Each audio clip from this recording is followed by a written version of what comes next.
Hello friend, good morning all of you. मैं UP global coaching में आपका स्वागत करता हूं। आज हमें दोस्तों पॉलिटी के अंतर्गत जिस अध्याय पे चर्चा करना है, जिस टॉपिक पर चर्चा करना है, आज हमारा जो विषय रहेगा वो मूल अधिकार रहेगा, फंडामेंटल राइट रहेगा, जिसको हम मौलिक अधिकार के नाम से भी जानते हैं। आज इस पर दोस्तों हम डिस्कस करेंगे। अपने लक्ष्य को, अपने टारगेट को लेते हुए आगे बढ़ते हैं। टारगेट हमारे क्या है दोस्तों?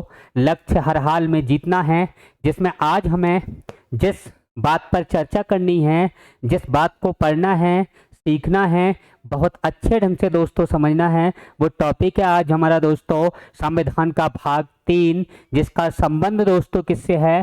फंडामेंटल राइट से है, मूल अधिकार या मौलिक अधिकार से है। आइए दोस्तों देखते हैं आज हम यहाँ पे जो डिस्कस करने वाले हैं, ये मूल अधिकार कहाँ से मिले, किस देश के संविधान से मिले, इनका विकास कहाँ हुआ है, इनकी प्रकृति कैसी है, इनके संबंध में राष्ट्रपति को क्या अधिकार हैं और ये किसके लिए प्राप्त होते हैं, किसके द्वारा दिए जाते हैं। इन बातों पे दोस्तों आज हमें डिस्कस करना है। सबसे पहले दोस्तों अगर हम बात करें मूल अधिकार की, तो यहाँ पे हम आपने देखा होगा कि जो अधिकार हैं दोस्तों, वो अधिकार कितने टाइप के होते हैं, अधिकार कितने प्रकार के होते हैं। तो यहाँ से दोस्तों जो महत्वपूर्ण क्वेश्चन बनते हैं, जैसा आपने देखा होगा यूपीएसआई के अंदर, आपने यूपीपीसीएस में देखा होगा, इस पोर्शन से भी दोस्तों क्वेश्चन आए हैं। हमें ऐसा लगता है कि यहाँ से भी क्या क्वेश्चन पूछा जाता होगा, लेकिन यहाँ से क्वेश्चन दोस्तों पूछा गया है। और क्या क्वेश्चन पूछे गए हैं, किस टाइप से पूछे गए हैं, पहले हम उनकी प्रकृति पर, उनके तरीके पर, जो पूछने का स्टैंडर्ड है दोस्तों, उस पर हम बात करेंगे। यहाँ पे दोस्तों देखिए, अधिकार किसे कहते हैं? तो अधिकार आपने सुना होगा, देखा होगा कि लोग कहते हैं ये संपत्ति मेरी है, ये घर मेरा है, ये पापा मेरे हैं। तो लोग जो कह रहे हैं यहाँ पे, वो एक अधिकार के साथ कह रहे हैं। और अधिकार जब मिलता है दोस्तों, तो उससे पहले कुछ देना पड़ता है। अगर आपने प्लॉट खरीदा तो आपने उसे मनी दिए, पैसे दिए, उसके बाद आप कह सकते हैं कि यह अधिकार मेरा है। अब ऐसे अधिकार जो मिले हुए हैं, मानव के लिए मिले हुए हैं, प्राणियों को मिले हुए हैं, किसने दिए हैं, किसके माध्यम से मिले हैं दोस्तों, इस पे आज हमें डिस्कस करना है। आइए दोस्तों देखते हैं। सबसे पहले अगर मैं बात करूं नेचुरल राइट, प्राकृतिक अधिकार। अगर हम दोस्तों नेचुरल राइट की बात करें, प्राकृतिक अधिकार की बात करें, तो ऐसे अधिकार जो प्रकृति द्वारा प्रदत्त होते हैं, ऐसे अधिकार जो प्रकृति द्वारा दिए गए हैं, उन्हें हम दोस्तों क्या कहते हैं? नेचुरल राइट कहते हैं। जैसे अगर हम बात करें दोस्तों, देखने का अधिकार हो गया, सूंघने का अधिकार हो गया, सांस लेने का अधिकार हो गया, जितनी हम दैनिक क्रियाएं करते हैं ये अधिकार हो गया। तो ये क्या है दोस्तों? नेचुरल राइट है, यह हमें प्रकृति से मिला है। जैसे अगर हम बात करें, जैसे हमें जो है प्रकृति जो होती है, नेचर जो होता है, वो आपको पता होगा कि ये किसी ना तो संविधान देता है, न किसी देश की सरकार देती है, न किसी देश का कानून देता है। तो नेचुरल जो हमें राइट मिले हुए हैं, जिनमें अगर हम बात करें नेचुरल राइट की, हवा हो गया, पानी हो गया, सांस लेना हो गया, सूर्य का प्रकाश लेना हो गया, ये किसी देश के मोहताज नहीं होते, किसी देश के संविधान के मोहताज नहीं होते, किसी देश के कानून के मोहताज नहीं होते, ये हमें प्रकृति द्वारा दिए जाते हैं। जैसे आपने देखा होगा, और अगर मैं दोस्तों बात करूं, खाने का अधिकार हो गया, तो खाने के लिए मोदी जी कभी ये कानून नहीं बना सकते कि आज से आप लोग खाना पीना बंद करो क्योंकि देश में अनाज की कमी चल रही है। ऐसा कानून ना मोदी जी बना सकते हैं, न किसी देश की कोई सरकार बना सकती है, क्योंकि ये जो अधिकार है दोस्तों हमें प्रकृति ने दिया है, नेचुरल राइट है। आदमी जिंदा रहेगा तो पिएगा भी, आदमी जिंदा रहेगा तो खाएगा भी, आदमी अगर जिंदा रहेगा, आंखें भगवान ने दी हैं तो देखेगा भी। देखने का अधिकार दोस्तों ये भी क्या है? नेचुरल राइट है। लेकिन दोस्तों घूरने का जो अधिकार है, ये नेचुरल राइट नहीं है। आप किसी को देख सकते हैं, आप किसी को घूर नहीं सकते। अगर आपने किसी को घूरा तो ये अपराध है, आपने किसी को देखा तो ये अच्छी बात है, क्योंकि आंखें देखने के लिए होती हैं। आपने देखा होगा नैन सुख प्राप्ति, तो अच्छी चीज, सुंदरता होती ही देखने के लिए है और हम उसको देखते हैं। अगर हम घूरेंगे तो ये अपराध है। पॉलिटी के अंतर्गत आपको समझ में आ रहा होगा कि घूरना अपराध है, देखना आपकी आज़ादी है, आपकी स्वतंत्रता है, नेचुरल राइट है, फंडामेंटल राइट भी है। ये भी दोस्तों ध्यान रखना है। यहाँ पे पॉलिटी के अंदर शब्दों का खेल है, शब्दों का कमाल है, शब्दों के बातें हैं, उन शब्दों पे ही दोस्तों हमें डिस्कस करना है, जैसे कि हमने प्रस्तावना में एक एक शब्द को डिस्कस किया था। यहाँ जो कमाल है दोस्तों, ये पतली जो रोड़ा है ये पतली कमर का नहीं है, यहाँ पे जो रोड़ा है दोस्तों वो किसका है, शब्दों का है। इन शब्दों को हमें देखना है। आइए दोस्तों, यहाँ से जो क्वेश्चन एक पूछा गया है उस क्वेश्चन को आप नोट करना। ये जो नेचुरल राइट है, प्राकृतिक अधिकार है, इसका जनक कौन है? तो जनक दोस्तों ध्यान रखना, जॉन लॉक को माना जाता है। यानी कि जनक कौन है नेचुरल राइट का? तो आपको बताना है जॉन लॉक। ये आपको मेरे विचार से, मैं आशा करता हूँ आपको अच्छे से समझ में आ गया होगा। नेक्स्ट मैं बात कर रहा हूँ दोस्तों, यहाँ पे जो है मानवाधिकार। अब देखो, मानवाधिकार ऐसे अधिकार जो मानव होने के नाते, जो मानव होने के नाते आपको प्राप्त होते हैं, मानव होने के नाते प्राप्त होते हैं, उन्हें हम क्या कहते हैं दोस्तों?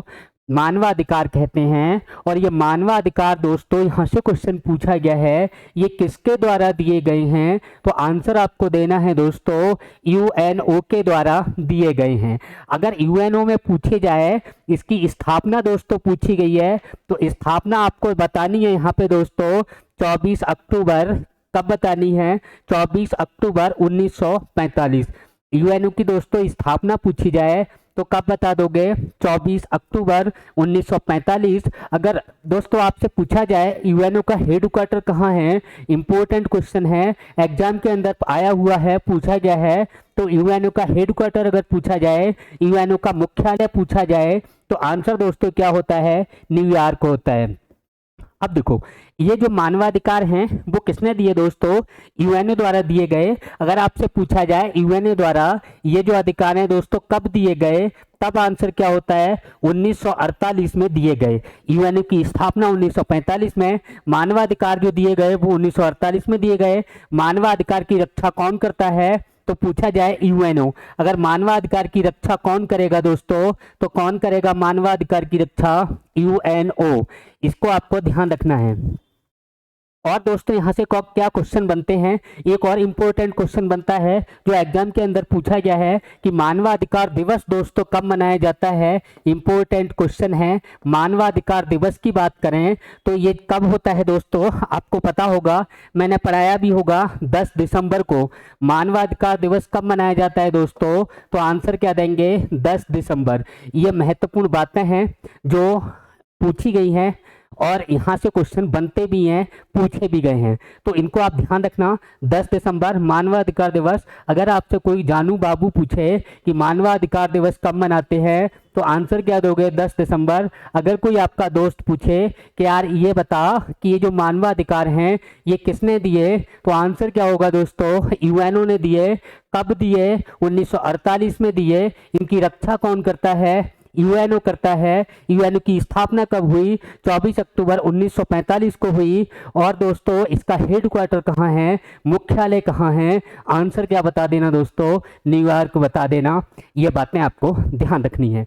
नेक्स्ट देखिए दोस्तों, कानूनी अधिकार यानी कि लीगल राइट। ऐसे राइट जो किसी देश की कानून व्यवस्था द्वारा दिए जाते हैं, ऐसे राइट जो किसी देश की कानून व्यवस्था द्वारा दिए जाते हैं, क्या कहलाते हैं? कानूनी अधिकार कहलाते हैं। जैसे भारत के कानून व्यवस्था जो है उसने हमें कुछ राइट दिए और वो हमें क्या कहलाएंगे? कानूनी अधिकार कहलाएंगे। तो किसी भी देश की कानूनी व्यवस्था द्वारा जो अधिकार दिए जाते हैं वहाँ के नागरिकों को, वहाँ की जनता को, क्या कहलाते हैं? कानूनी अधिकार कहलाते हैं। जैसे दोस्तों हम बात करें, यहाँ आपने सुना होगा संपत्ति का अधिकार। क्या सुना दोस्तों? संपत्ति का अधिकार। संपत्ति का अधिकार कैसा है दोस्तों? कानूनी अधिकार है। और यहाँ पे अगर हम बात करें तो इसके अलावा और अधिकार हैं, जैसे जो वोट हम डालते हैं, वोट डालने का अधिकार भी क्या है दोस्तों? कानूनी अधिकार है। क्या दोस्तों? वोट डालने का अधिकार, ये भी क्या है? कानूनी अधिकार है। और अगर आपसे पूछा जाए तो आपने वो सुना होगा कि जो हम इंफॉर्मेशन लेते हैं, तो इंफॉर्मेशन जो हम लेते हैं ये भी एक अधिकार है, और इंफॉर्मेशन जो लेते हैं ये भी कैसा अधिकार है दोस्तों, कानूनी अधिकार है, जिसे सूचना के अधिकार के नाम से दोस्तों जाना जाता है। अगर दोस्तों आपसे पूछा जाए सूचना का अधिकार, तो सूचना का अधिकार भी दोस्तों क्या है, कानूनी अधिकार है, लीगल राइट है। इन अधिकारों पर मैं डिस्कस करूंगा दोस्तों अभी विस्तार से, आप बने रहें मेरे साथ। अगला देखिए दोस्तों, मौलिक अधिकार। फिर से सुनिए दोस्तों, कानूनी अधिकार आपको समझ में आ गया, ऐसा अधिकार जो किसी देश की कानून व्यवस्था द्वारा दिया जाता है, कानूनी अधिकार। मानवाधिकार, मानव होने के नाते आपको जो अधिकार दिए जाते हैं उन्हें मानवाधिकार कहते हैं। प्राकृतिक अधिकार, ऐसे अधिकार जो प्रकृति द्वारा दिए जाते हैं उन्हें प्राकृतिक अधिकार कहते हैं। नेक्स्ट दोस्तों, इसमें अंतर थोड़ा ध्यान रखना, ये जो अधिकार है दोस्तों, ये अधिकार प्राणियों को प्राप्त है, प्राणियों को प्राप्त है। अगर प्राणियों की हम बात करें तो प्राणियों में देखो कुत्ता भी आता है, बिल्ली भी आती है, पशु भी आते हैं, पक्षी भी आते हैं, जानवर भी आते हैं। तो ये प्राकृतिक अधिकार दोस्तों, कुत्ते को भी सांस लेने का अधिकार है, कुत्ते को भी अपनी दैनिक क्रियाएं करने का अधिकार है, पक्षी को भी है और मानव को भी है। तो ये जो अधिकार है ये प्राणियों को प्राप्त है। ये जो अधिकार है केवल मानवों को प्राप्त है, प्राणियों को प्राप्त नहीं है। हालांकि मानव एक प्राणी है, तो जो प्राणी है उनमें केवल मानव को प्राप्त है। अगर हम कानूनी की अधिकार की बात करें तो ये जो दोस्तों नागरिकों को प्राप्त होता है, और नागरिकों के साथ साथ जो व्यक्ति है उसको भी प्राप्त होते हैं। यहाँ जो कानून बना वो वोट डालने का अधिकार मिला, संपत्ति का अधिकार मिला, सूचना का अधिकार मिला। ये किसने दिए, देश के कानून व्यवस्था ने दिए, इसलिए इनको क्या कहेंगे दोस्तों, कानूनी अधिकार कहेंगे। मौलिक अधिकार की बात करें, ये किसी देश के संविधान द्वारा दिए जाते हैं, और संविधान द्वारा ये दिए गए, इसलिए इनको हम संवैधानिक अधिकार के नाम से भी दोस्तों जानते हैं। आज हमें जो डिस्कस करना है दोस्तों, चर्चा आज करनी है वो मौलिक अधिकार पर करनी है। आइए दोस्तों देखते हैं मौलिक अधिकार की। अगर हम बात करें तो सबसे पहले हेडिंग लिखते हैं मौलिक अधिकार।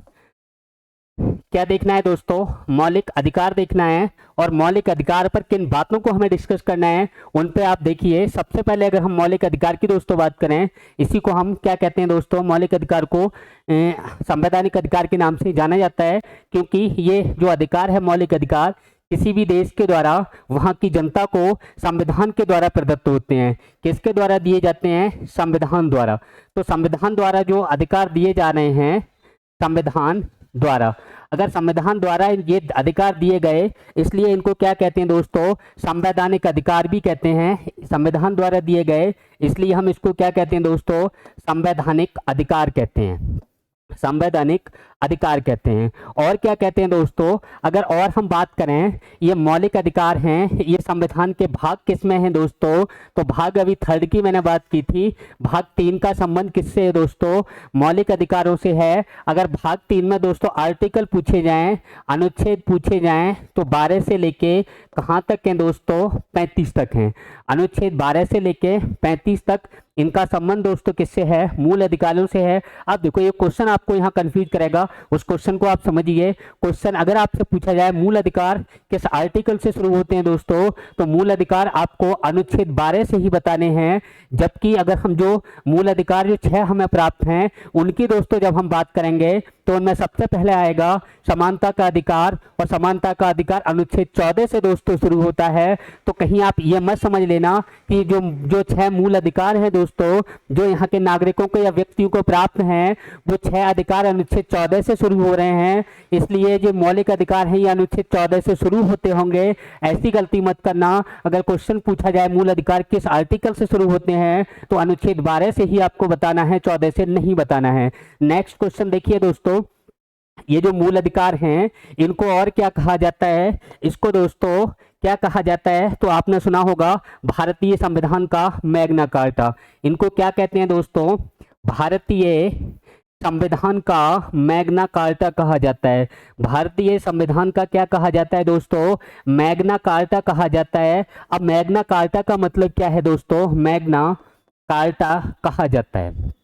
अब इस शब्द थोड़ा मैं डिस्कस कर रहा हूं, भारतीय संविधान का मैग्ना कार्टा कहा जाता है। अब देखो दोस्तों, यहाँ पे एक शब्द मैंने लिख दिया जो आपको समझ में आ रहा होगा, भारतीय संविधान का क्या दोस्तों, मैग्ना कार्टा कहा जाता है। इस शब्द पे थोड़ा मैं डिस्कस करना चाह रहा हूँ। ये शब्द कहाँ से आया? अगर मैं इस शब्द की बात करूँ तो ये बात है लगभग आज से अगर हम देखें तो 1100 वर्ष पहले की इंग्लैंड की। इंग्लैंड में एक राजा हुआ करता था जिसका नाम दोस्तों क्या था? इंग्लैंड का जो राजा था उसका नाम दोस्तों आपको ध्यान रखना है, उसका नाम क्या था दोस्तों? किंग जॉन था। और इंग्लैंड के राजा किंग जॉन ने वहाँ की जनता पर बहुत ज़्यादा अत्याचार किया था। अब जब किंग जॉन ने ब्रिटेन के अंदर वहाँ की जनता पर अत्याचार किया तो वहाँ की जो जनता है वो जनता क्या करने लगी दोस्तों? विद्रोह करने लगी और एक डिमांड करने लगी कि यहाँ पे सारी पावर आपके हाथ में है, कुछ हमें अधिकार दीजिए जो जिससे हमारी रक्षा हो सके और हमारे साथ ये अभद्र व्यवहार या उल्टा सीधा ना हो सके। अब जो ब्रिटेन है, ब्रिटेन के राजा किंग जॉन ने जब विद्रोह देखा तो उस विद्रोह को दोस्तों रोकने के लिए किंग जॉन ने क्या किया? ये घोषणा पत्र जारी किया जिसको मैग्ना कार्टा कहा गया। और ब्रिटेन के राजा ने जो घोषणा पत्र जारी किया था ये एक लिखित दस्तावेज था। लिखित दस्तावेज में, घोषणा पत्र में उसने कुछ अधिकार वहां की जनता को दिए, कहा कि हम आपके साथ ये नहीं करेंगे, हम आपके साथ ये नहीं करेंगे, कि आप निश्चिंत रहें, आप चैन से रहें, आप अपना विकास करें, आप अपनी तरक्की करें और हम आपके साथ ये नहीं करेंगे। एक उसने ऐसा एक चार्टर बनाया, उसने एक घोषणा पत्र लिखित रूप में तैयार किया था। जो लिखित रूप में घोषणा पत्र तैयार किया गया था दोस्तों उसी को मैग्ना कार्टा कहा गया। तो मैग्ना कार्टा जो शब्द है वो ब्रिटेन से आया हुआ है और मैग्ना कार्टा जारी करने वाला पहला शासक जो था किंग जॉन था, जो जिसने 1215 में मैग्ना कार्टा को जारी किया था। ये एक लेटर था, ये घोषणा पत्र था जो वहाँ की जनता के लिए दिया गया। तो हमारे संविधान ने हमारे देश की जनता को जो मूल अधिकार दिए हैं उसको हम क्या कहते हैं दोस्तों? मैग्ना कार्टा कहते हैं। यहाँ पे अगर दोस्तों हम मैग्ना कार्टा की बात करें तो मैग्ना का अर्थ होता है ग्रेट और कार्टा का मतलब होता है चार्टर। यानी कि इसका मैग्ना का अर्थ अगर हम देखें तो इसका अर्थ होता है दोस्तों ग्रेट। क्या होता है? ग्रेट। और कार्टा का जो अर्थ होता है इसका अर्थ होता है दोस्तों चार्टर। यानी कि वहां की जनता को एक महान चार्टर, ग्रेट का मतलब महान होता है, चार्टर का मतलब घोषणा पत्र होता है। इसकी हिंदी देखें तो महान घोषणा पत्र जारी किया था ब्रिटेन के राजा ने सर्वप्रथम। यानी कि यहां पे आप थोड़ा लिख लीजिए, सर्वप्रथम ब्रिटेन के राजा किंग जॉन ने, किसने दोस्तों? किंग जॉन ने वहाँ की जनता के लिए एक लिखित दस्तावेज, क्या दोस्तों? लिखित दस्तावेज दिया। और जो लिखित दस्तावेज जो दिया था दोस्तों इसे क्या कहा गया था? इसे मैग्ना कार्टा कहा गया। क्या कहा गया दोस्तों? मैग्ना कार्टा कहा गया। और ये मैग्ना कार्टा, इसका हिंदी अर्थ देखें तो महान घोषणा पत्र होता है। क्या होता है दोस्तों? महान घोषणा पत्र। ये बातें आपको दोस्तों यहाँ पे ध्यान रखनी है। नेक्स्ट अगर हम देखें दोस्तों, यहाँ पे मैंने आपको मैग्ना कार्टा समझा दिया। यानी कि यहाँ से जो क्वेश्चन बनता है, क्वेश्चन सुनिए दोस्तों, अगर आपसे पूछा जाए मौलिक अधिकारों का विकास कहाँ हुआ, अगर पूछा जाए विकास कहाँ हुआ, तब आंसर क्या देंगे दोस्तों? ब्रिटेन। यानी कि इनका विकास कहाँ हो रहा है? ब्रिटेन के अंदर हो रहा है। क्यों हो रहा है? तो वो मैंने बता दिया आपको कि जनता की डिमांड पर जो इनका विकास हुआ है। कारण इसका यह है कि यहाँ की जनता, यहाँ के लोग अपना विकास स्वतंत्रता पूर्वक कर सकें। दूसरी बात यहाँ पे सुनिए दोस्तों, अगर हम बात करें मूल अधिकार, इसको लिख दे रहे हैं एक बार फिर। अगर हम मूल अधिकार की बात करें तो अगर ये पूछा जाए कहाँ से लिए गए, कहाँ से लिए गए, तब आंसर क्या होता है दोस्तों? ये कहाँ से लिए, तो आंसर आप क्या कह दोगे? अमेरिका से लिए। कहाँ से लिए दोस्तों?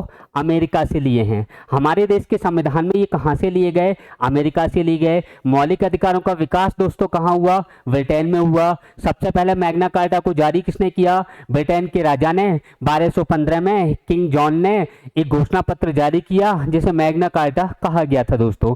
नेक्स्ट सुनिए, आपको अगर आपसे पूछा जाए क्वेश्चन बाबू, आपसे कहा जाए कि मूल अधिकारों को लागू करने वाला प्रथम देश, लागू करने वाला प्रथम देश, अगर प्रथम कंट्री, प्रथम देश पूछा जाए तो आंसर क्या होगा? अमेरिका होगा दोस्तों। क्या होगा? अमेरिका होगा। अब आप कहो सर जी आपने अभी तो बताया था ब्रिटेन होगा। हाँ, ब्रिटेन में लिखित दस्तावेज के रूप में दिए हैं, लेकिन संविधान में नहीं थे। विश्व में पहला देश जिसके संविधान में मौलिक अधिकारों को रखा गया, वो देश कौन सा है दोस्तों? अमेरिका है। विश्व का प्रथम देश जिसने अपने संविधान में मूल अधिकारों को रखा था, वो देश कौन सा है दोस्तों? अमेरिका है। और यही अमेरिका से दोस्तों हमने भारत के संविधान में लिए हैं, अपने देश के संविधान में लिए हैं। आगे देखते हैं दोस्तों। आगे यहाँ पे सुनिए, ये मूल अधिकार आपको समझ में आ गए, अनुच्छेद आके समझ में आ गए आपको, किस देश में सर्वप्रथम लागू हुए ये समझ में आ गया। 1789 में अमेरिका में लागू हुए हैं, बना है ये संविधान, 1791 में लागू हो गए हैं। तो ये बातें यहाँ पे ध्यान रखनी है। इसके अलावा इन शब्दों पे थोड़ा और डिस्कस कर रहा हूँ दोस्तों। देखिए, मूल अधिकार, और डायरेक्ट यहाँ से जो क्वेश्चन बनते हैं उन क्वेश्चनों को थोड़ा जानते हैं, उसके बाद आगे बढ़ेंगे। यहाँ पे क्वेश्चनों की अगर हम दोस्तों बात करें तो सबसे पहले अगर कोई जानू बाबू आपसे पूछे कि ये जो संविधान है ये कहाँ से लिया, तो आपने बता दिया कहाँ से लिया, अमेरिका से। इनका दोस्तों विकास कहाँ हुआ? ब्रिटेन में। सबसे पहले विश्व में किसने प्रदान किए थे? ब्रिटेन के राजा 1215 में किंग जॉन ने वहाँ की जनता को एक महान चार्टर के रूप में दिए थे, एक लिखित दस्तावेज के रूप में दिए थे, जिन्हें क्या कहा गया दोस्तों? मैग्ना कार्टा कहा गया। तो भारतीय संविधान के किस भाग को मैग्ना कार्टा कहा जाता है? आंसर क्या होगा दोस्तों? भाग 3 को कहा जाता है। इसके अलावा इनका जो उद्देश्य है, मूल अधिकारों का उद्देश्य इसका जो बताना है, इनका उद्देश्य है व्यक्तिगत स्वतंत्रता प्रदान करना। उद्देश्य क्या है दोस्तों? व्यक्तिगत स्वतंत्रता प्रदान करना। व्यक्तिगत स्वतंत्रता प्रदान करना किसका उद्देश्य है दोस्तों? मूल अधिकार। अगर दोस्तों आपसे पूछा जाए, कोई जानू बाबू या दोस्त जो भी पूछे कि भैया एक बात बता कि मूल अधिकार जो समिति बनी थी, इस समिति के अध्यक्ष कौन थे? तो समिति के अध्यक्ष अगर पूछे जाए दोस्तों तो आंसर क्या होगा? सरदार पटेल। आंसर क्या होगा? सरदार पटेल। कौन हुआ करते थे? मूल अधिकार समिति के अध्यक्ष हुआ करते थे। अगर कोई पूछे दोस्तों आपसे कि मूल अधिकार जो उप समिति है, इस उप समिति के अध्यक्ष कौन हुआ करते थे, तो मूल अधिकार उप समिति के अध्यक्ष आप बता देना दोस्तों, जे.बी. कृपलानी। क्या बता दोगे दोस्तों? जे.बी. कृपलानी। दूसरी बात आपको यहाँ पे ध्यान रखनी है, अगर आपसे दोस्तों पूछा जाए कि ये जो मूल अधिकार हैं, ये मूल अधिकार किसके विरुद्ध प्राप्त होते हैं, तो विरुद्ध अगर पूछा जाए तो किसके विरुद्ध? राज्य के विरुद्ध। किसके विरुद्ध दोस्तों? राज्य के विरुद्ध। राज्य का मतलब यहाँ क्या है दोस्तों? इसको थोड़ा समझना है। यहाँ राज्य का मतलब ये बिल्कुल नहीं है कि उत्तर प्रदेश हो, कि बिहार हो, कि सिक्किम हो। यहाँ राज्य का मतलब कुछ और है दोस्तों। राज्य का मतलब यहाँ देश से है, राज्य का मतलब यहाँ कंट्री से है। तो इन बातों को दोस्तों आपका ध्यान रखना है कि किसके विरुद्ध होते हैं? राज्य के विरुद्ध। किसके विरुद्ध बताने हैं? राज्य के विरुद्ध। इनको प्रदान कौन करता है? तो अभी मैंने आपको बताया था, इनको प्रदान कौन करता है दोस्तों? तो प्रदान करता है भारत का संविधान। हमारे देश में कौन प्रदान करता है? संविधान। संविधान द्वारा प्रदत्त है। अगर दोस्तों आपसे पूछा जाए कि ये जो हैं, इनका अगर हनन होता हो, किसी के मूल अधिकार का हनन होता हो, तो इनकी रक्षा कौन करेगा? तो रक्षा कौन करेगा दोस्तों? आप बता सकते हैं, न्यायालय करेगा। कौन करेगा रक्षा? न्यायालय करेगा। अब न्यायालय भी भाई साहब हमने 2-3 तरह के देखे हैं। तो इनके न्यायालय जो मूल अधिकार हैं दोस्तों, इनकी रक्षा का जो प्रावधान है, ये दो ही न्यायालय कर सकते हैं। यानी कि दो लेवल वाले कौन से? एक तो सर्वोच्च न्यायालय और दूसरा दोस्तों उच्च न्यायालय। यानी कि दो न्यायालय मूल अधिकारों का, अगर मेरे मूल अधिकारों का हनन हो गया तो मैं थाने में जाऊंगा कि दरोगा जी रपट लिख लो कि मेरे मूल अधिकारों का हनन हो गया। और मूल अधिकारों का हनन हुआ तो अगर हम सुप्रीम कोर्ट जाएंगे तो किस आर्टिकल से जाएंगे? अगर हम हाई कोर्ट जाएंगे तो किस आर्टिकल से जाएंगे? ये बातें आपको दोस्तों ध्यान रखनी है। न्यायालय रक्षा करेगा। अगर हमें भाई साहब हाई कोर्ट जाना है, हाई कोर्ट HC लिख दिया है, ये किस अनुच्छेद के 226 आर्टिकल के तहत हम हाई कोर्ट जा सकते हैं। अगर हमें सुप्रीम कोर्ट जाना है तो किस आर्टिकल के तहत जाएंगे, तो अनुच्छेद 32 आप बता देना कि अनुच्छेद 32 के तहत हम कहाँ जा सकते हैं, मूल अधिकारों की रक्षा के लिए दोस्तों सुप्रीम कोर्ट जा सकते हैं। एक बात और दोस्तों, अगर आपसे क्वेश्चन पूछा जाए, कोई पूछे आपसे, यार दोस्त जानू बाबू कि एक बात बता भैया कि जो डॉक्टर भीमराव अंबेडकर जी थे उन्होंने अनुच्छेद 32 को क्या कहा, तो आप बता देना कि अनुच्छेद 32 को अंबेडकर जी ने जो कहा है वो संविधान की आत्मा कहा है, संविधान का हृदय कहा है। यानी सीधा सा क्वेश्चन ये कई बार एग्जाम में आया हुआ है कि डॉक्टर भीमराव अंबेडकर जी ने संविधान की आत्मा किसे कहा है। तो यहाँ पे आप ध्यान रखना, अनुच्छेद 32 को संविधान की आत्मा किसने कहा दोस्तों, तो संविधान की आत्मा जो कहा है वो डॉक्टर भीमराव अंबेडकर जी ने कहा है। किसने कहा है, डॉक्टर भीमराव अंबेडकर। इसको आप ध्यान रखना, भीमराव अंबेडकर जी। ये क्वेश्चन इंपॉर्टेंट है, पूछा जाता है। संविधान की आत्मा कहा है, संविधान का हृदय कहा है, किस आर्टिकल को कहा है, अनुच्छेद 32 को कहा है। और अगर दोस्तों जो प्रस्तावना है वो संविधान की आत्मा है, संविधान का हृदय है, संविधान की जन्म कुंडली है, संविधान का महत्वपूर्ण भाग माना है, ये इनके भी आंसर सुन लीजिए। क्वेश्चन दोस्तों यहाँ से भी आते हैं। अगर हमसे पूछा जाए प्रस्तावना संविधान की आत्मा है, किसने कहा, जवाहरलाल नेहरू ने। अनुच्छेद 32 संविधान की आत्मा है, किसने कहा, डॉक्टर भीमराव अंबेडकर जी ने। अगर हमसे पूछा जाए कि जो प्रस्तावना संविधान का भाग ही नहीं महत्वपूर्ण भाग है, आंतरिक भाग है, फिर से सुनिए, प्रस्तावना संविधान का भाग ही नहीं, यह संविधान का आंतरिक भाग है, ये सुप्रीम कोर्ट ने कहा है। केशवानंद भारती बनाम जो भारत संघ है इस मैटर में कहा है, और कब कहा है, 1973 में कहा है दोस्तों। इसके अलावा जो संविधान की जन्म कुंडली जो माना है वो KM मुंशी ने माना है। ये बातें दोस्तों हमें ध्यान रखनी है, यहाँ से भी क्वेश्चन आए हुए हैं।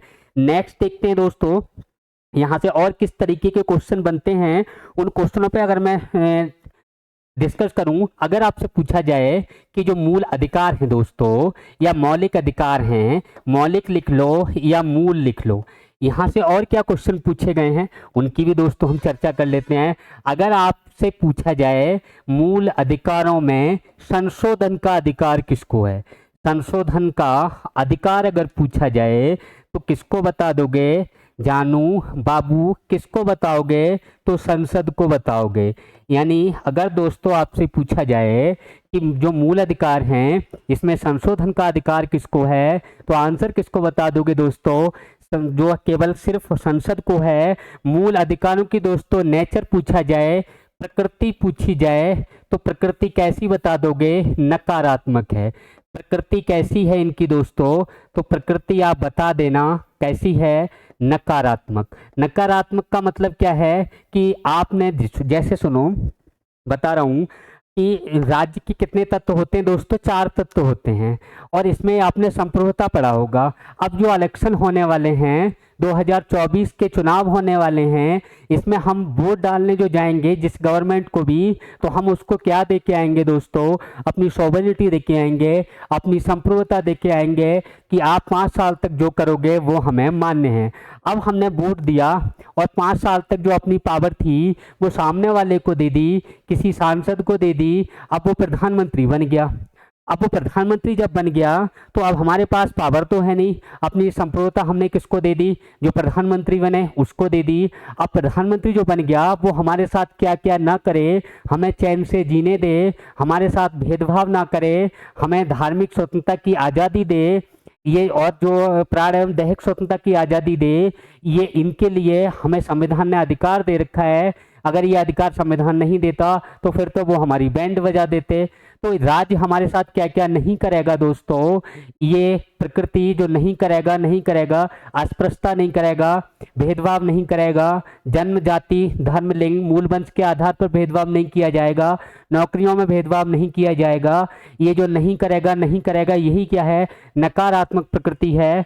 तो ये नकारात्मक जो प्रकृति है ये राज्य के विरुद्ध प्राप्त होती है। और किसको प्राप्त होती है तो बता देना दोस्तों, अगर जो भारत के व्यक्ति हैं उनको भी प्राप्त होती है, जो नागरिक हैं उनको भी प्राप्त होती है। यहाँ से एक और क्वेश्चन पूछा जाता है दोस्तों, मूल अधिकार में ऐसे कितने आर्टिकल हैं जो सिर्फ नागरिकों को प्राप्त हैं। वैसे मैंने आपको बता दिए हैं, फिर भी आप सुन लीजिए। यहाँ पे अनुच्छेद आपको ध्यान रखने हैं। आर्टिकल 15, 16, 19, 29, 30, ये कितने हो गए, 5 अनुच्छेद हो गए। और ये अनुच्छेद केवल और केवल किसको प्राप्त हैं, भारत के नागरिकों को प्राप्त हैं। किसको प्राप्त हैं दोस्तों, नागरिकों को प्राप्त हैं। यानी बाकी जो आर्टिकल हैं वो प्राणियों को प्राप्त हैं। वहां पे जो शब्द प्रयोग किया गया है, पर्सन शब्द का प्रयोग किया गया है, यानी पर्सन शब्द का प्रयोग किया गया है बाकी आर्टिकल में। और जो अनुच्छेद 15 है, 16 है, 19 है, 29 है और 30 है, ये 5 आर्टिकल दोस्तों ऐसे हैं जिनमें सिटीजन शब्द का प्रयोग आपको मिलेगा।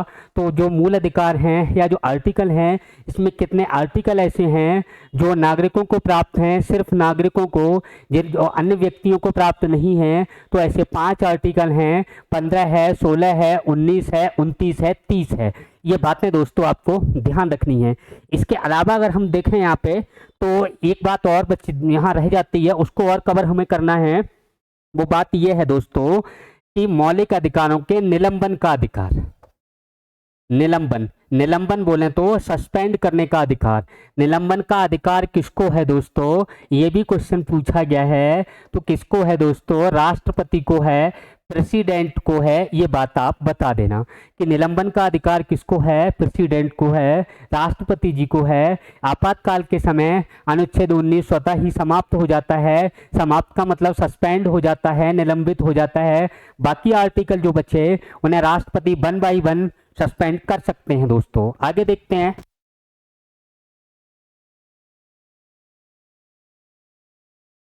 हाँ, आगे देखिए दोस्तों, यहाँ पे थोड़ा और मैं डिस्कस करना चाह रहा हूं। मूल अधिकार यानी कि मूल का अर्थ, इसको थोड़ा बता दे रहा हूं। हाँ दोस्तों, ये जो मूल है, मूल का अर्थ होता है दोस्तों बेसिक, यानी कि अपरिहार्य, यानी कि कंपलसरी। मूल का मतलब ऐसी चीज जो हमारे लिए बेहद ही जरूरी है, जिसके बिना हमारा काम नहीं चल सकता, वो क्या है दोस्तों, मूल है। जैसे आपने देखा होगा, जिंदा रहने के लिए तेरी कसम, एक मुलाकात जरूरी है सनम। जिंदा रहने के लिए तेरी कसम, एक मुलाकात जरूरी है सनम। तो ये जो मुलाकात है जिंदा रहने के लिए, ये क्या है दोस्तों, मूल है। यानी कि जो मुलाकात है वो क्या है, मूल हो गई, कि उसके बिना आपका काम नहीं चल सकता, आप जिंदा नहीं रह सकते। यही क्या होता है दोस्तों, मूल होता है। अधिकार क्या होता है दोस्तों, अधिकार सुनो, अधिकार का मतलब ऐसा कि जिस पर हम अपना पूरा अधिकार, जैसे अगर हम बात करें मूल अधिकार का मतलब, यहाँ पे जैसे आपने प्रॉपर्टी खरीदी, किसी और की है, आपने कुछ पैसे दिए, रजिस्ट्री अपने नाम करवाई, और फिर वो चीज़ क्या हो गई, आपकी, यानी आपका उस पर अधिकार हो गया। यानी कि ऐसी चीज़ जिन पे हमारा अधिकार हो जाए, वो चीज़ क्या कहलाती है, अधिकार कहलाती है। और अधिकार कितने टाइप के होते हैं ये मैं आपको डिस्कस कर चुका हूँ। दूसरी बात यहाँ पे हम दोस्तों इसमें देखें कि ये आवश्यक क्यों होते हैं। तो दोस्तों ये जरूरी क्यों होते हैं मूल अधिकार, तो ये व्यक्ति के विकास के लिए जरूरी होते हैं। व्यक्ति के या नागरिकों के, दोनों ही शब्दों का हम प्रयोग कर सकते हैं। नागरिकों के विकास के लिए जरूरी होते हैं। अब विकास कैसा दोस्तों, अगर हम विकास की बात करें तो ये विकास आर्थिक हो सकता है। कैसा हो सकता है, आर्थिक हो सकता है। विकास ये दोस्तों भौतिक हो सकता है। विकास ये सामाजिक हो सकता है। विकास ये शैक्षिक हो सकता है। विकास इसकी और हम बात करें दोस्तों, शैक्षिक ये भी हो सकता है। और विकास जो जितनी तरह का होना है, वो विकास क्यों जरूरी कब होगा दोस्तों, जब हमें मूल अधिकार मिलेंगे। तो मूल अधिकार क्यों आवश्यक हैं, व्यक्ति के विकास के लिए, जिन तत्वों की बेहद आवश्यकता होती है, जिनके बिना काम नहीं चल सकता दोस्तों, उन्हें हम क्या कहते हैं दोस्तों? मूल अधिकार कहते हैं, जिसके बिना हमारा काम ना चलता हो। एक बात बताओ दोस्तों, अगर मैं आपसे कहूँ ये भूरी सिर्फ मेरी है, ये भूरी सिर्फ मेरी है, ये मेरा अधिकार है, और अगर ये भूरी चारों तरफ सेवाएं देगी तो मेरा विकास नहीं हो सकता, अगर ये सिर्फ मुझे सेवाएं देगी तभी मेरा विकास हो सकता है। यही क्या है दोस्तों? मूल अधिकार है। मैं आशा करता हूं दोस्तों आपको ठीक से ये बातें समझ में आ गई होंगी। इससे आगे दोस्तों आज मैं 2 आर्टिकल पे चर्चा कर रहा हूं, उनको थोड़ा और देखते हैं। अगर हम दोस्तों बात करें अनुच्छेद 12, 12 में देखें, आर्टिकल 12 में, तो अनुच्छेद 12 में क्या बातें दे रखी हैं, कौन सी बातें हैं? तो इसमें दोस्तों अनुच्छेद 12 में राज्य शब्द को परिभाषित किया गया है। क्या किया गया है दोस्तों? राज्य शब्द की परिभाषा, यानी कि राज्य शब्द की परिभाषा, और बोलें तो यानी कि राज्य के अंतर्गत कौन कौन आएगा, यानी राज्य क्या है, राज्य के अंतर्गत कौन कौन आता है, ये बातें यहाँ पे बताई गई हैं। तो राज्य होता क्या है, राज्य के अंतर्गत क्या क्या आता है? तो राज्य की डेफिनेशन दोस्तों मैंने आपको बताई थी, जिसके 4 तत्व होते हैं। उस राज्य की हम बात नहीं कर रहे हैं दोस्तों, यहाँ जो राज्य की परिभाषा दी गई है, यहाँ जो राज्य की डेफिनेशन दी गई है, वो राज्य की डेफिनेशन ये है कि राज्य कहते किसे हैं, राज्य के अंतर्गत कौन कौन आता है। वो डेफिनेशन अलग थी, वो राष्ट्रीय लेवल की थी, और यहाँ राज्य की परिभाषा की हम बात करेंगे, ये हमारे संविधान में है, संविधान के लेवल की है, भारत के लेवल की है दोस्तों। यहाँ राज्य शब्द का मतलब क्या है? वे सारी संस्थाएं, इसको थोड़ा मैं लिख रहा हूं क्योंकि यहाँ से क्वेश्चन दोस्तों बनते हैं। वे सारी संस्थाएं, वे सारी संस्थाएं जो प्रत्यक्ष या अप्रत्यक्ष रूप से, प्रत्यक्ष या अप्रत्यक्ष रूप से सरकार से सहायता प्राप्त करते हैं, सरकार से सहायता प्राप्त करते हैं। वे सारी संस्थाएं जो प्रत्यक्ष या अप्रत्यक्ष रूप से सरकार से सहायता प्राप्त करते हैं, क्या कहलाते हैं दोस्तों? राज्य कहलाते हैं। और समझिए दोस्तों, जैसे अगर हम बात करें, अगर हम और देखें, जैसे आपने देखा होगा, सुना होगा, यानी कि राज्य क्या है, तो इसके अंतर्गत मैं आपको बता दे रहा हूं, आपको ठीक से समझ में आ जाएगा। जैसे हम बात करें संघ की सरकार, संघ की सरकार, ये क्या है दोस्तों? राज्य है। दूसरी बात करें राज्य की सरकार, ये भी क्या है दोस्तों? राज्य की सरकार, ये भी क्या है दोस्तों? राज्य है। दूसरी बात देखें यहाँ पे दोस्तों, संसद, ये भी क्या है? राज्य है। अगर हम बात करें दोस्तों विधानमंडल, यानी राज्य का जो विधानमंडल होता है, वो भी क्या है दोस्तों? राज्य है। यहाँ पे अगर हम देखें स्थानीय स्वशासन, स्थानीय स्वशासन, ये भी क्या है? राज्य है। स्थानीय स्वशासन में अगर हम देखें तो नगर पंचायत, नगर पंचायत, और अगर हम देखें तो यहाँ पे हम पंचायत की बात कर सकते हैं, ग्राम पंचायत की, ग्राम लेवल पे देखें तो ग्राम पंचायत, ये भी क्या है? राज्य है।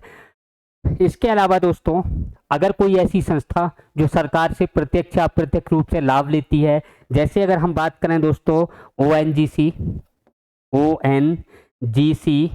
और देखें दोस्तों एलआईसी, और देखें दोस्तों बीसीसीआई, यानी कि ये भी क्या है? क्रिकेट बोर्ड है। तो यहाँ पे जो आपने देखा होगा दोस्तों कि मैंने क्या बता दिया कि राज्य होता क्या है, यानी कि वे सारी संस्थाएं जो या तो डायरेक्ट सरकार से लाभ लेती हैं या इनडायरेक्ट लाभ लेती हैं, क्या कहलाती हैं दोस्तों? यहाँ पे सरकार या राज्य कहलाती हैं। क्या कहलाती हैं दोस्तों? राज्य कहलाती हैं। इसके अलावा यहाँ पे जो किसी भी देश की सरकार है, किसी भी देश की संसद है, और यहाँ पे देखें विधानमंडल है, या जो लोकल गवर्नमेंट की बात करें वो हैं, तो वो सब क्या हैं दोस्तों? राज्य की परिभाषा के अंतर्गत आते हैं। और सुनिए दोस्तों, अगर आप दरोगा जी हो गए, आप इंस्पेक्टर हो गए, आप आईएएस हो गए, आप टीचर हो गए, आप राज्य का हिस्सा हैं, आप राज्य हैं। आपने कहीं इलेक्शन लड़ा, आप विधायक बन गए, आप राज्य का हिस्सा हैं। 5 साल बाद आप हार गए, आप राज्य का हिस्सा नहीं हैं। आप फिर से इलेक्शन जीत गए, आप राज्य का हिस्सा हैं। मैं एक प्राइवेट टीचर हूँ, गवर्नमेंट जॉब नहीं है, मैं राज्य का हिस्सा नहीं हूँ। मेरी जॉब लग गई, मैं राज्य का हिस्सा हूँ। ये बात आपको समझ में आ गई होगी। और ये जो राज्य है उसको यहाँ पे डिफाइन किया गया है दोस्तों। तो राज्य की परिभाषा किस अनुच्छेद में दे रखी है? आर्टिकल 12 में दे रखी है। समझ में आ गया होगा दोस्तों। मैं आशा करता हूँ आपको ये बातें आपको बहुत अच्छे से समझ में आ गई होंगी। अब मैं बात करूँ अनुच्छेद 13, आर्टिकल 13 की बात कर लेते हैं। अनुच्छेद 13, आर्टिकल 13 में क्या है? आर्टिकल 13 की अगर हम दोस्तों बात करें तो इसमें दे रखा है कोई भी विधि या कानून जो मूल अधिकार के असंगत हो, यानी कि कोई भी विधि या कानून जो मूल अधिकारों के असंगत हो।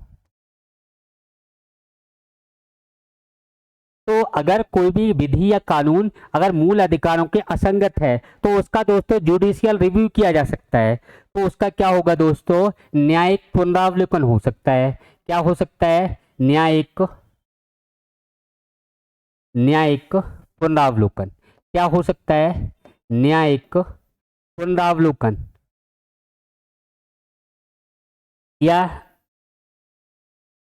न्यायिक पुनरावलोकन या इसी को बोलें तो जुडिशियल रिव्यू हो सकता है।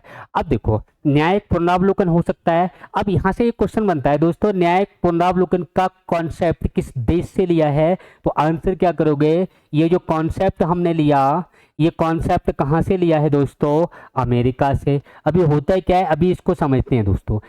यहाँ पे इस आर्टिकल में विधि शब्द को भी परिभाषित किया गया है। किसको परिभाषित किया गया है? विधि या कानून। तो यहाँ पे विधि की जो परिभाषा है इसको भी समझ लेते हैं। विधि क्या होती है इसको थोड़ा हम जानते हैं।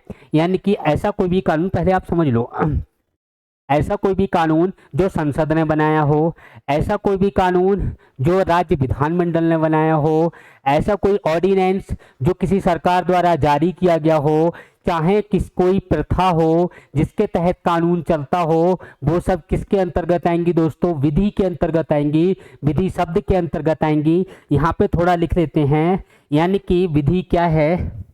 जैसे विधि की बात करें, संसद या राज्य विधानमंडल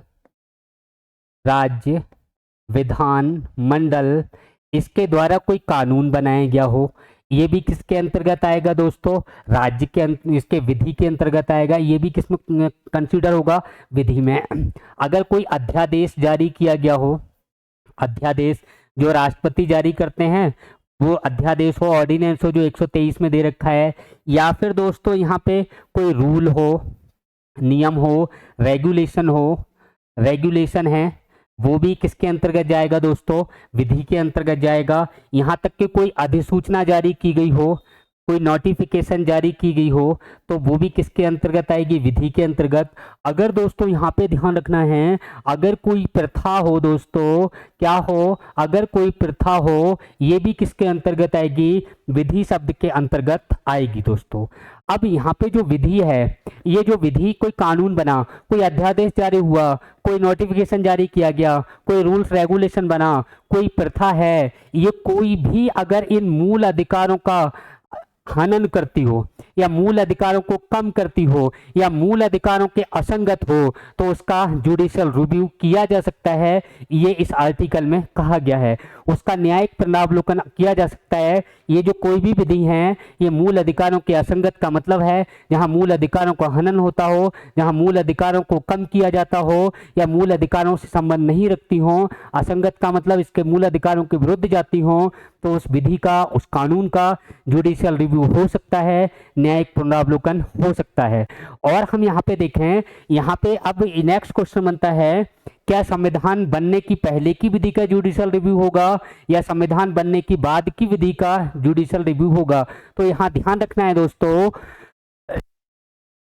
संविधान बनने से पहले की विधि हो चाहे बाद की विधि हो, ये जो विधि है, ये विधि चाहे प्री कॉन्स्टिट्यूशन हो या पोस्ट कॉन्स्टिट्यूशन हो, अगर यहाँ पे हम बात करें संविधान पूर्व की विधि हो, संविधान पूर्व की विधि या फिर संविधानोत्तर विधि हो, संविधान बनने के बाद की विधि, संविधानोत्तर, चाहे संविधानोत्तर विधि हो चाहे दोस्तों संविधान पूर्व की विधि हो, इन किसी भी विधि का जुडिशियल रिव्यू किया जा सकता है। कब? जब ये मूल अधिकारों के असंगत हों, मूल अधिकारों को कम करती हों, ऐसी विधियों को दोस्तों इनको हम जुडिशियल रिव्यू करके इनको हम हटा सकते हैं। क्या अगर पूछा जाए क्या कोई संविधान संशोधन है जो अनुच्छेद 368 के अंतर्गत आया है, उस विधि को भी हटाया जा सकता है? तो आपको बताना है दोस्तों, जो 99 संविधान संशोधन था उसको पूरा का पूरा मूल अधिकारों के असंगत होने के कारण, मूल ढांचे के विरुद्ध होने के कारण उसको पूरा का पूरा संविधान संशोधन खारिज कर दिया। तो ऐसी कोई भी विधि हो, चाहे भले ही वो 368 की प्रक्रिया के अंतर्गत क्यों ना आती हो, उसको भी निरस्त किया जा सकता है या उस सीमा तक खत्म किया जा सकता है जिस सीमा तक उसके शब्द मूल अधिकारों का हनन करते हों। ये बातें आपको दोस्तों यहाँ पे आपको ध्यान रखनी है। अब यहाँ पे दोस्तों एक बात और बता दे रहा हूं कि मूल अधिकारों से संबंधित सुप्रीम कोर्ट ने कुछ सिद्धांत दिए थे, उन सिद्धांतों को ध्यान रखना है। और वो सिद्धांत क्या थे? यानी मूल अधिकारों से संबंधित, मूल अधिकारों से संबंधित सुप्रीम कोर्ट ने 3 सिद्धांत दिए थे। इनको थोड़ा हम समझ लेते हैं क्योंकि ये अपर लेवल में पूछे जाते हैं, जो कि हमारे लिए बेहद ही जरूरी हैं। और ये जो 3 सिद्धांत दोस्तों दिए थे, ये 3 सिद्धांत कौन कौन से थे? एक तो पृथक्करण का सिद्धांत आपने सुना होगा। कौन सा दोस्तों? पृथक्करण का सिद्धांत। अभी आपको समझ में आ जाएगा मैं क्या कहना चाह रहा हूं। पृथक्करण का सिद्धांत। दूसरे की दोस्तों अगर हम बात करें तो दूसरा है यहाँ पे ग्रहण या आच्छादन का सिद्धांत। ग्रहण या आच्छादन का सिद्धांत। ग्रहण या आच्छादन का सिद्धांत। और तीसरा आपको ध्यान रखना है दोस्तों, तीसरा यहाँ पे है किसका? परित्याग का सिद्धांत। कौन सा ध्यान रखना है दोस्तों? परित्याग का सिद्धांत। ये 3 सिद्धांत है ना दोस्तों, ये परित्याग का सिद्धांत हो गया, पृथक्करण का सिद्धांत हो गया, या फिर ग्रहण या आच्छादन का सिद्धांत हो गया। ये सुप्रीम कोर्ट ने दिए थे और ये सिद्धांतों के माध्यम से सुप्रीम कोर्ट क्या कहना चाह रहा है दोस्तों, उसकी मैं बात कर रहा हूँ। पृथक्करण का मतलब है कि ऐसी कोई विधि जो मूल अधिकारों के असंगत हो, मूल अधिकार का हनन करती हो, उसको पृथक कर दिया जाए, उसको अलग कर दिया जाए। ग्रहण या आच्छादन के सिद्धांत का मतलब यह है कि जैसे आपने सुना होगा ग्रहण लग जाता है कुछ देश में या कुछ हिस्से पर, इस पृथ्वी के कुछ हिस्से पर, कभी ग्रहण किसी देश में पड़ गया, कभी कहीं पड़ गया, तो वही ये कह रहे हैं कि अगर मूल अधिकारों पर ग्रहण पड़ता हो, जिस भी विधि का पड़ता हो, जितने भी भाग पर पड़ता हो, उसको हटाया जा सकता है। ये क्या है? ग्रहण या आच्छादन का सिद्धांत। परित्याग का सिद्धांत, सॉरी दोस्तों, देखिए अगर फंडामेंटल जो राइट हैं उनके बारे में ये कह रहा है, परित्याग का सिद्धांत ये है दोस्तों कि जो मूल अधिकार हैं जो मूल अधिकार हैं, मूल अधिकार ये किसने दिए दोस्तों? संविधान ने दिए। ये जो मूल अधिकार हैं इनका त्याग नहीं किया जा सकता, इनका त्याग नहीं किया जा सकता। ये परित्याग का सिद्धांत है कि अगर कोई व्यक्ति ये सोचे कि हम मूल अधिकार का त्याग कर दें, त्याग नहीं कर सकता। लेकिन अमेरिका के अंदर मूल अधिकारों का त्याग हो जाता है, फंडामेंटल राइट का त्याग हो जाता है, लेकिन भारत में मूल अधिकार त्यागे नहीं जा सकते, नहीं जा सकते, नहीं त्याग सकते। इन बातों को ध्यान रखना है क्योंकि ये क्वेश्चन पूछा गया है कि कोई व्यक्ति जिस तरीके से नागरिकता स्वेच्छा से त्याग सकता है, क्या मूल अधिकार को भी त्याग सकता है? तो बता देना, नहीं त्याग सकता, नहीं त्याग सकता। ये बातें आपको ध्यान रखनी है। आज दोस्तों हम टॉपिक को यहीं खत्म करते हैं। थैंक यू, बाय बाय, जय हिंद।